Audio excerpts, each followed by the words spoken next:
హల్లెలూయా. దేవుని నామ స్తోత్రం కలుగును గాక. ఇంతసేపు మనం పాటలతో దేవుని ఆరాధన చేసింటున్నాం. ఆరాధన పాటలు పాడుకుంటూ దేవుని ఆరాధన చేసింటున్నాం. అదేవిధంగా ప్రార్థన విజ్ఞాపనలు చేసుకుంటూ దేవుని స్తుతించుతున్నాము. ఈ క్షణం మనం కొద్దిసేపు దేవుని వాక్యంని చూసి ఆ దేవుణ్ణి మనము ప్రార్థన చేసుకొని మనము వెళ్ళేవారుగా ఉంటున్నాం. హల్లెలూయా. దేవుడు మనలందరినీ ఎంతగానో ప్రేమిస్తూ ఉన్నాడు. కాబట్టి దేవుడు మన పట్ల ఒక చిత్తం కలిగి ఉన్నాడు. అదేంటంటే మనమందరము ఆరోగ్యం కలిగి ఉండాలని, సంతోషంగా ఉండాలని, సమాధానంగా ఉండాలని, సమృద్ధిగా ఉండాలని, ఆశీర్వాదములు పొందుకుంటూ ఉండాలని, ఎల్లప్పుడూ మనము దేవుని ఆత్మలో, పరిశుద్ధాత్మలో మనము ఏం చేస్తున్నారంటే అభివృద్ధి కలుగుతూ ఉండాలని చెప్పి, ప్రశాంతమైన జీవితం జీవించాలని చెప్పి, ప్రశాంతంగా నిద్రపోవాలని చెప్పి రాత్రుల్లో ఆ దేవుడు మనలో ఇటువంటి స్థితిలో మనకు కావాలని చెప్పి దేవాదేవుడు కోరుకుంటున్నాడు అనమాట. ఎటువంటి చింతలు లేకుండా, ఎటువంటి బాధలు లేకుండా మనం ఎలా ఉండాలంట, ప్రశాంతంగా ఉండాలని చెప్పి ఆయన కోరుకుంటా ఉన్నాడు అనమాట. ఇవన్నీ మన జీవితంలో మనము కలిగి ఉండాలని చెప్పి ఆ దేవుడు కోరుకుంటా ఉన్నాడు. చూద్దాము. మూడో యోహాను 2 వచనం, థర్డ్ జాన్ దానిలో ఒకటే చాప్టర్ ఉంటుంది. 2వ వచనం చదవండి. ప్రియుడా, నీ ఆత్మ వర్ధిల్లుచున్న ప్రకారము నీవు అన్ని విషయములలోను వర్ధిల్లుచు సౌఖ్యముగా ఉండవలనని ప్రార్థించుచున్నాను. ఇక్కడ ఏమంటున్నాడు? అన్ని విషయాలలో మీరు ఏం కావాలంట? వర్ధిల్లుతూ ఉండాలంట. ఆత్మ విషయంలో ఏం చేస్తుండాలి? వర్ధిల్లుతుండాలి. మరి అన్ని విషయాలలో కూడా ఇక్కడ ఏం చేస్తుండాలంట? వర్ధిల్లుతూ ఉండాలంట. ఎలా? మన ఆరోగ్యంలో వర్ధిల్లుతుండాలి, మన ఏదైతే సంతోషంలో ఉండాలి, మనము సమృద్ధితో ఉండాలి, మనం ఆశీర్వాదంతో ఉండాలి, ప్రశాంతమైన జీవితం జీవిస్తూ ఉండాలి. ఇలా ప్రతి విషయంలో మనం ఏం చేస్తుంటాలంట? వర్ధిల్లుతూ ఉండాలన్నమాట. అయితే ఇక్కడ ఏమవుతుందంటే మనము ఆరోగ్యంగా ఉండగలుగుతున్నామా? సంతోషంగా ఉండగలుగుతున్నామా? సమృద్ధిగా ఉండగలుగుతున్నామా? ప్రశాంతమైన జీవితం జీవించగలుగుతున్నామా? ఏ చింతలు లేకుండా, ఏ బాధలు లేకుండా మనము జీవితాలు జీవించగలుగుతున్నామా? ఇవేవి కూడా మన జీవితంలో మనము పొందుకోలేకపోతా ఉన్నమాట. దీనికి కారణం ఏంటి? మనం ఆరోగ్యం పొందుకోలేకపోతున్నాము, ప్రశాంతమైన జీవితం పొందుకోలేకపోతున్నాము, మనము సంతోషం పొందుకోలేకపోతున్నాము. మరి ఇంకేంటి? మనము ఆశీర్వాదములు దేవుని వద్ద నుంచి పొందుకోలేకపోతున్నాం. మనం ప్రతిరోజు ప్రార్థనలు చేస్తూనే ఉంటాం. ప్రతిరోజు మనం ఏడుస్తూ ఉంటాం. ఏడ్చి ప్రార్థనలు చేసుకుంటుంటాము. కానీ అయినప్పటికీ కూడా మనం చేసుకున్న ప్రార్థనలకి ఉత్తరములు పొందుకోలేకపోతుంటున్నాము. దీనికి కారణములు ఏంటంటే నేను ఇదే విషయాన్ని బట్టి దేవుని సన్నిధానంలో ప్రార్థన చేస్తూ ఉండగా పరిశుద్ధాత్మ దేవుడు నాకు ఒక మాట రివీల్ చేసి చెప్తున్నాడు. ఏంటంటే ప్రభా, ఈ విషయాల కోసం మేము ప్రతిరోజు ప్రార్థన చేస్తున్నాము. ఈ విషయాల కోసం ప్రతిరోజు మీ సన్నిధానంలో మొరపెట్టుకుంటున్నాము, వేడుకుంటున్నాము. ఎంతగా మొరపెట్టుకుని ప్రతిరోజు ప్రార్థన చేసుకుంటున్నప్పటికీ కూడా మేము ఏమి కూడా పొందుకోలేకపోతున్నాం. ఎందుకు ప్రభు అని చెప్పి దేవుని సన్నిధానంలో ప్రార్థన చేసుకుంటూ ఉన్న సమయంలో పరిశుద్ధాత్మ దేవుడు ఒక మాటను రివీల్ చేసిండు. అదేంటంటే విశ్వాసం. హల్లెలూయా. విశ్వాసము మనం ఎందుకు పొందుకోలేకపోతుంటున్నాము అంటే మన జీవితంలో కావాల్సిన విశ్వాసము లేనందువలన. హల్లెలూయా. మన జీవితంలో విశ్వాసము లేనందువలన మనము ఎంతగా ప్రార్థన చేసినప్పటికీ కూడా, ఎంతగా దేవుని సన్నిధానంలో మొరపెట్టుకున్నప్పటికీ కూడా, ఎంతగా దేవుని సన్నిధానంలో మనం అడుగుతున్నప్పటికీ కూడా, ఎంతగా దేవుని సన్నిధానంలో మనం ఏడుస్తున్నప్పటికీ కూడా, ఎంతగా దేవుని సన్నిధానంలో మనం ఉపవాసాలుండి ప్రార్థనలు చేస్తున్నప్పటికీ కూడా మనం పొందుకోలేకపోతున్నామంటే దానికి కారణం ఏంటంట? విశ్వాసం అన్నమాట. బైబిల్ గ్రంథంలో రాసింది, హెబ్రీయులకు రాసిన పత్రికలో 11:1 రాసింది ఏంటంటే విశ్వాసం అన్నది నిరీక్షింపబడు వాటి యొక్క నిజస్వరూపము అని చెప్పి. విశ్వాసం అంటే ఏంటి?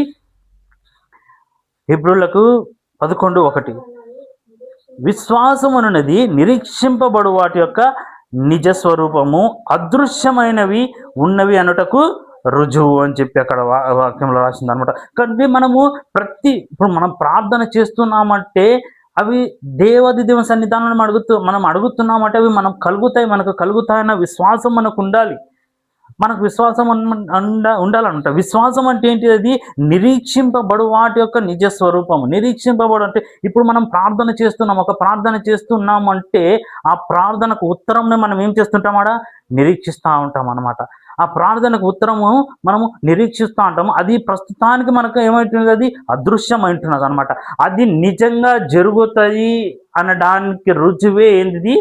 విశ్వాసం అనేది. విశ్వాసము లేకుండా మనము ఏమి కూడా దేవుని సన్నిధానం నుంచి మనం ఏమి కూడా పొందుకోలేము అన్నమాట. హల్లెలూయా. విశ్వాసం లేకుండా మనం ఏమి కూడా పొందుకోలేము. మనం ఎంత ప్రార్థనలు చేసినా కూడా, మనం ఎంతగా దేవుని సన్నిధానంలో ఏడ్చినా కూడా, మనం ఎంత దేవుని సన్నిధానంలో ఉపవాసం ఉన్నప్పటికీ కూడా, మనం ఎంతగా దేవుని సన్నిధానంలో గోజాడి మొరపెట్టుకున్నప్పటికీ కూడా మన జీవితంలో విశ్వాసం అనేది లేకుంటే మనకేం కలగదు?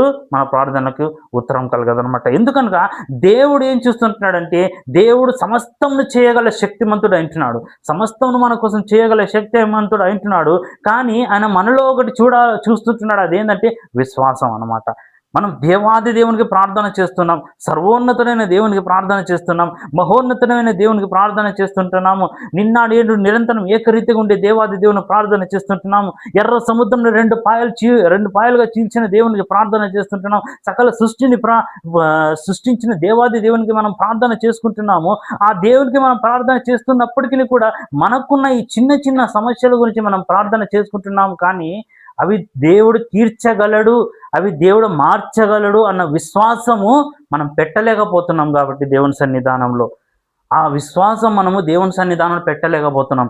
ఆ విశ్వాసం మనము దేవుని సన్నిధానంలో పెట్టి దేవుడు నాకు జీవితం ఇది చెయ్యగలడు అని చెప్పి ఒక నిరీక్షణతో మనం ఏం చేయాలి? ఉండగలగలేకపోతుంటాం అన్నమాట. ఎందుకనగా మన పరిస్థితులను బట్టి, ఎందుకనగా మన కళ్ళ ముందు జరుగుతున్న స్థితిగతులను బట్టి, పరిస్థితులను బట్టి మనం దేవుని యందు విశ్వాసము ఉంచలేకపోతుంటున్నాం అనమాట. కానీ మనం విశ్వాసహీనులమా అంటే అట్లా కాదు. మనకు ఎంతో విశ్వాసం ఉంది. విశ్వాసంలో మన వంటి బలవంతులు ఎవరు లేరనమాట. దేంట్లో మనం విశ్వాసం ఉండము? అవిశ్వాసంలో మనకేముంది? విశ్వాసం అధికంగా ఉందన్నమాట. హల్లెలూయా.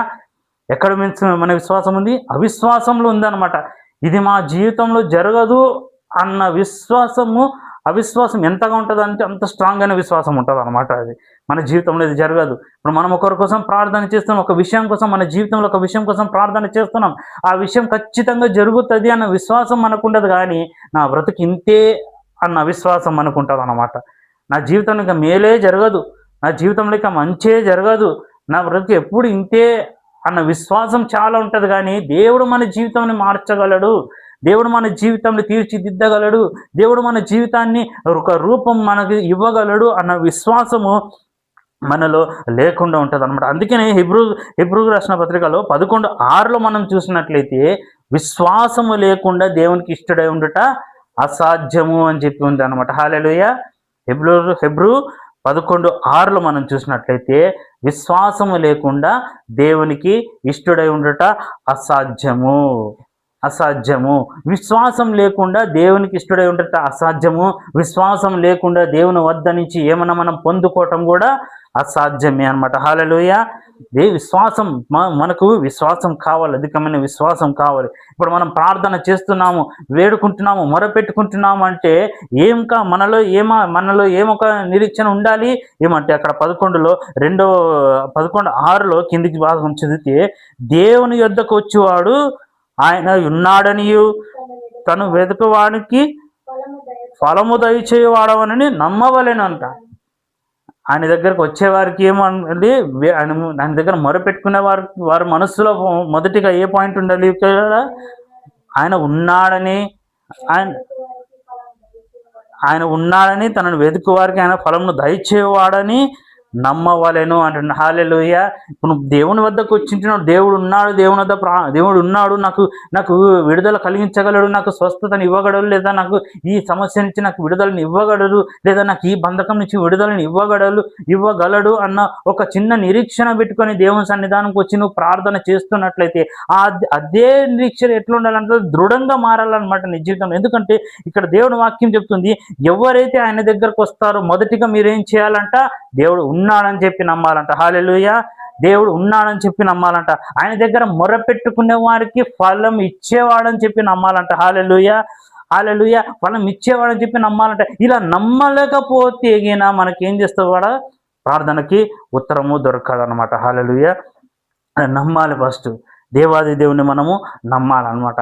నమ్మితేనే మన జీవితం లేని ప్రార్థనలకు ఉత్తరం వస్తాయి అనమాట. మన జీవితంలో ఎన్నో బంధకాలలో ఉంటుంటాం అనమాట. సమాధానం ఉండదు, శాంతి ఉండదు, సమాధానం ఉండదు, నెమ్మది ఉండదు. ఆ నెమ్మది కోసం, శాంతి కోసం, సమాధానం కోసం ప్రార్థన చేసుకుంటూ ఉంటాము. కానీ ఎప్పుడైనా సరే మనం దేవుని యందు నిరీక్షణ పెట్టగలుగుతున్నామా? నా జీవితంలో దేవుడు ఇది తీసివేయగలడు అన్న విశ్వాసం పెట్టగలుగుతున్నామా? ఎప్పుడో ఒకసారి మందిరంకి వెళ్ళినప్పుడు పాస్టర్ గారు చెప్పిన మాటను విన్నప్పుడు మాత్రమే, ఆ కొద్ది క్షణం మాత్రమే ఆ విశ్వాసం ఉంటుంది. కానీ మరలా తిరిగి ఇంటికి వచ్చిన తర్వాత, మరలా తిరిగి అదే పరిస్థితులు చూసిన దాని తర్వాత మరలా అదే విశ్వాసం, అదే నిరీక్షణ పెట్టగలుగుతున్నామా? మనం పెట్టలేకపోతున్నాము. కాబట్టి మనకేంది, ఇక్కడ మన జీవితంలో విడుదలలు పొందుకోలేకపోతున్నాం అన్నమాట. మనం దేవుని యందు విశ్వాసం పెట్టలేకపోతున్నాం, దేవుని యందు నిరీక్షణ ఉంచలేకపోతున్నాం. కాబట్టి మన జీవితం ఏంది, విడుదల మనము చూడలేకపోతున్నాము. మనం బంధింపబడుతున్న ఆ బంధకంలో నుంచి మనకు విడుదల కావటం లేదు. మనకు విడుదల కావాలంటే మనకి మొదటిగా ఏం కావాలి? దేవుని యందు విశ్వాసం కావాలి. మొదటిగా దేవుడు ఉన్నాడన్న విశ్వాసం కావాలి. రెండోది, దేవునికి ప్రార్థన చేస్తే నీ ప్రార్థనకు ప్రతిఫలం ఇస్తాడన్న విశ్వాసము నీకు కావాలన్నమాట. ఆ విశ్వాసం నీలో ఉన్నప్పుడే దేవుడు ఏం చేస్తాడు, కార్యం జరిపించేవాడుగా ఉంటున్నాడు అనమాట. హల్లెలూయా. హల్లెలూయా. కాబట్టి ఏ విషయాన్ని బట్టి కూడా మనము దిగులు చేయకూడదు, ఏ విషయాన్ని బట్టి కూడా మనము చింత చేయకూడదు అనమాట. విశ్వాసం అనేది చాలా ప్రాముఖ్యం. విశ్వాసం అనేది చాలా ముఖ్యం అన్నట్టు. విశ్వాసముతోనే బైబిల్ గ్రంథంలో చూసినట్లయితే అనేక మంది అసాధ్యమైన కార్యములను పొందుకున్నట్లుగా చూస్తున్నాం అనమాట. విశ్వాసముతోనే ఆ ఎర్ర సముద్రం కూడా 2 పాయలుగా చీలినట్టు చూస్తా ఉన్నాం. విశ్వాసంతోనే ఆ ఎరుకో గోడలు బద్దలైనట్లుగా చూస్తా ఉన్నాం. విశ్వాసంతోనే కార్యం జరిగినట్లుగా చూస్తా ఉన్నాం అనమాట. హల్లెలూయా. హల్లెలూయా. విశ్వాసముతోనే హానోకు అనేట ఆయన మరణించకుండా అలాగనే జీవంతోనే పరలోకానికి ఆరోహణమని పోయినట్లుగా చూస్తా ఉన్నాం అనమాట.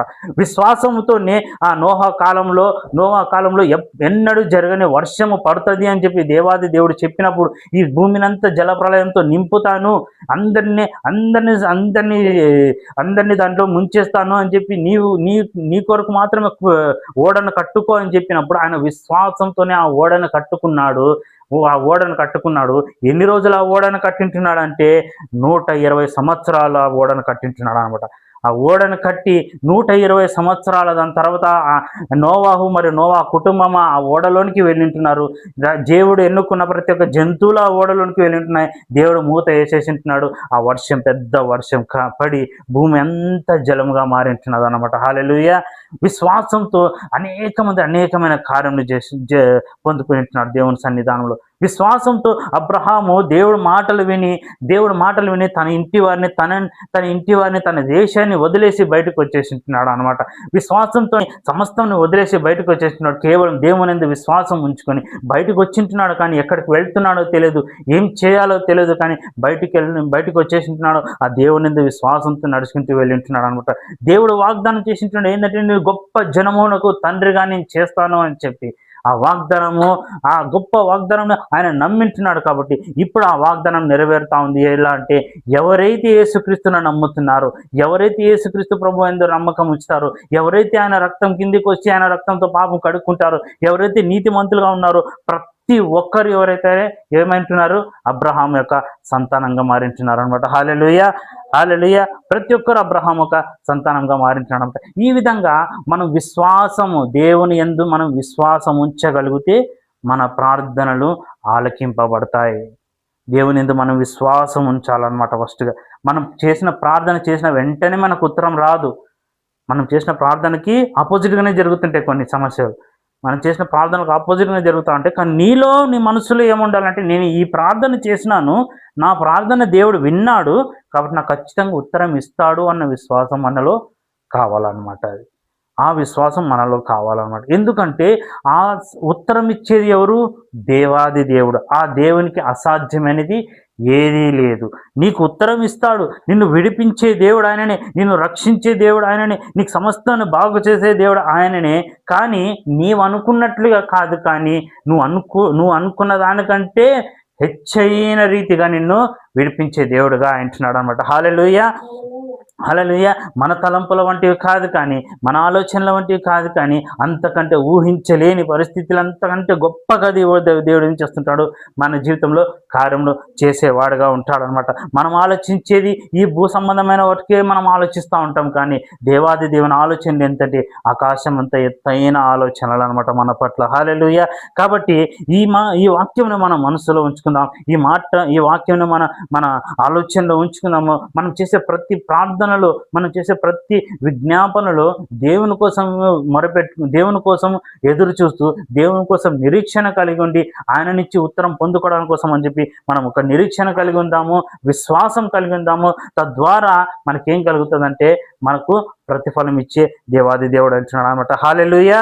వాక్యము అర్థమైందని చెప్పి నేను నమ్ముతా ఉన్నాను. మనం కన్ను మూసుకున్నట్లయితే ప్రార్థన చేసుకొని ఈ కూటాన్ని ముగించుకుందాం. స్తోత్రం, స్తోత్రం, స్తోత్రం తండ్రి. పరిశుద్ధుడా మీకే వేలాదిల స్తోత్రం తండ్రి. ప్రభా, అవును దయగలిగిన తండ్రి. చిన్న మంద భయపడుకుడి అని వాక్య భాగంలో తెలియపరిచినావు దయగలిగిన తండ్రి. అవును తండ్రి, మేము చిన్న మందంగా ఉంటుండగా దయగలిగిన తండ్రి, మీ సన్నిధానానికి వచ్చింటుండగా ప్రార్థన చేసుకుంటూ ఉంటుండగా దయగలిగిన తండ్రి. ప్రభా, ఈ క్షణం ముందు మాతో మాట్లాడినావు, విశ్వాసం గురించి మాతో మాట్లాడినావు దేవా. యేసయ్యా మీకే స్తోత్రం తండ్రి. ప్రభా, అవును తండ్రి, మేము విశ్వాసం ఉంచలేక తండ్రి ఆయన మేము ప్రార్థనలకు ఉత్తరంలో పొందుకోలేని పరిస్థితిలో మేము అంటున్నాము దయగలిగిన తండ్రి. ప్రభా, కాబట్టి తండ్రి సరసనైనా మాకు పూర్ణ విశ్వాసం మాకు దయచేయండి యేసయ్యా. పూర్ణ విశ్వాసం మాకు దయచేయండి, నిరీక్షణ మాకు దయచేయండి కృపగలిగిన తండ్రి. మేము ప్రార్థిస్తున్నది జీవము గల దేవునికని, మేము ప్రార్థిస్తున్నది తండ్రి ప్రభా రజనాన్ని ఏమైనా చేయగలిగిన గొప్ప దేవుడు కని రజనాన్ని మేము నమ్మి విశ్వసించి తండ్రి ప్రభా రజనాన్ని మేము నిరీక్షణతో ఉండి తండ్రి ప్రభా రజనాన్ని ఆ ప్రార్థనలకు ఉత్తరం పొందుకున్నట్లుగా రజనాన్ని మీరే కృపచూపమని మీ సన్నిధానంలో వేడుకుంటున్నాము తండ్రి. స్తోత్రములు తండ్రి ప్రభా. పరిశుద్ధురా, మాతో మాట్లాడినందుకై మీకే స్తోత్రం తండ్రి ప్రభా రజనాన్ని. ప్రభా, ఈ చిన్న వాక్యం రజనాన్ని మీరే దీవించమని వేడుకుంటున్నాము తండ్రి. స్తోత్రం తండ్రి ప్రభా. అవును ప్రభా రజనాన్ని అనేక సంగతులు రజనాన్ని మాట్లాడాలనుకున్నాము దయగలను తండ్రి ప్రభా. కానీ రజన ఇచ్చిన ఈ కొన్ని మాటలను బట్టి రజనాన్ని మీకే స్తోత్రములు చెల్లించుకుంటున్నాం తండ్రి. ఈ మాటలు మా హృదయంలో వేడుకుంటున్నాం తండ్రి. స్తోత్రములు తండ్రి ప్రభా. పరిశుద్ధ సమస్తాన్ని మీ చేతికి అప్పచెప్పుకుంటున్నాను తండ్రి ప్రభా. ఇక్కడ ఉన్న ప్రతి ఒక్క బిడ్డలను మీ చేతికి అప్పచెప్పుకుంటున్నాను తండ్రి ప్రభా రజనాన్ని. ఆయన వాళ్ళ కుటుంబాలలో తండ్రి రజన ఏ సమస్యలు, ఏ బాధలు, ఏ ఇరుకులు, ఏ ఇబ్బందులు ఉన్నాయో ప్రతి ఒక్కటి ఏస్తున్నామని తొలగించమని వేడుకుంటున్నాం తండ్రి. స్తోత్రం తండ్రి. మీ ఆత్మతో నింపి రజన వాళ్ళని నడిపించమని మీ సన్నిధానంలో వేడుకుంటున్నాం తండ్రి రజన. వారు ఇప్పుడు తిరిగి ఇంటికి వెళుతూ ఉన్న సమయంలో తండ్రి ప్రభా, ఇంట్లో ఏమైనా చీకటి శక్తులు ఏమైనా ఉన్నప్పటికీ తండ్రి ఏస్తున్నాములో వారు కాలు అడుగు వేయగానే అవి పారిపోవాలి ప్రభా. మీకే స్తోత్రం తండ్రి ప్రభా. వారి ఇంట్లో కాలు అడుగు వేయగానే అవి పారిపోవాలి తండ్రి ప్రభా రజన. మీకే స్తోత్రం తండ్రి ప్రభా రజన. నేను అటు కార్యం మీరు చేయమని మీ సన్నిధానంలో వేడుకున్నాం తండ్రి. స్తోత్రం తండ్రి. అభిషేకించండి ప్రభా, నడిపించమని మీ సన్నిధానం వేడుకున్నాం తండ్రి. స్తోత్రం తండ్రి ప్రభా. ఇంతవరకు మాతో ఉండి మాలో ఉండి మమ్మల్ని నడిపించిన విధానం బట్టి మీకే స్తోత్రం చెల్లించుకుంటున్నాం తండ్రి. సమస్తాన్ని మీ చేతికి అప్పచెప్పుకుంటూ స్తుతి, ఘనత, మహిమ, ప్రభావం మీకే చెల్లించుకుంటూ అతి పరిశుద్ధుడైన నజరేయుడని యేసునామమున అడిగి వేడుకుంటున్నాము తండ్రి. ఆమేన్, ఆమేన్. అత్యున్నత సింహాసనముపై ఆసీనుడవైన నా దేవా, అత్యంత ప్రేమా స్వరూపివి నీవే, ఆరాధింతుము నిన్నే. హల్లెలూయా, హల్లెలూయా, హల్లెలూయా,